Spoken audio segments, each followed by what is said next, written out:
Mga kabayan, naggawa tayo ng biko. Ito ang ginagawa natin. Yung gata, nilalagyan natin ng asukal, may kaunting asin, at saka panghalo natin ang luya para pampabango. Yan, kabayan, ang sikreto ng bikong Bisaya. Ito po ang sangkap natin. Ayan ang bigas natin.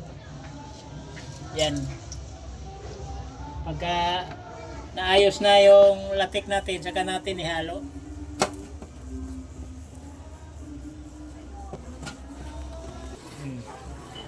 Kung ginagawa natin biko, matrabaho ito eh. Kailangan pa nating patuyuin ang latik para masarap siya eh.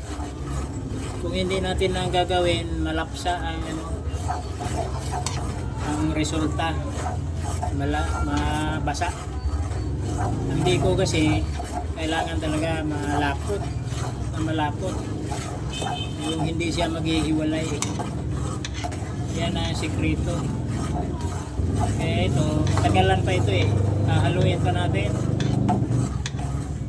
patuyuin pa natin ng kaunti yung gata para maganda ang kalabasan. Yan.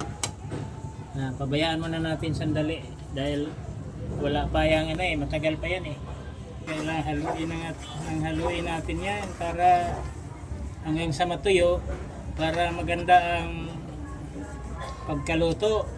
Kasi kailangan natin patuyuin, hindi siya basa. Kaya doon natin naipakita na maganda ang pagkakaluto. Tumatagal siya ng 3-4 na araw.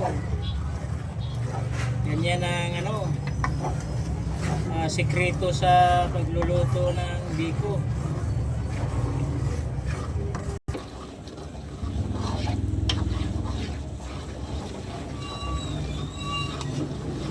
Ito na mga kabayan.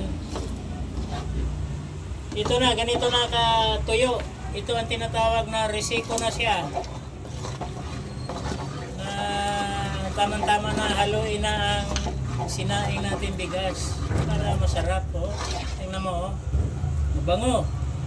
Dahil sa halo natin na luya at saka mayroon tayong hinalo pang isang kalamansi para pampalasa, pampasarap yan, kaibigan.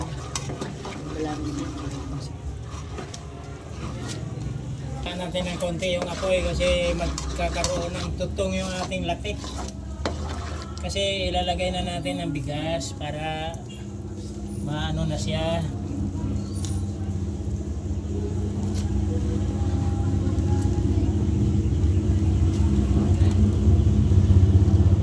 Yan mga kabayan, ang sikreto ng bikong Bisaya.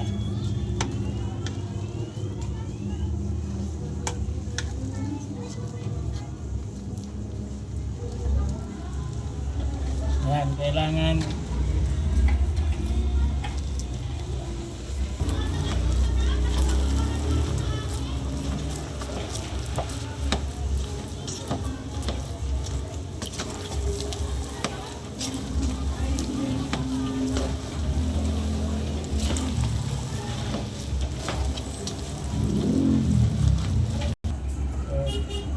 ito na, ating biko, luto na.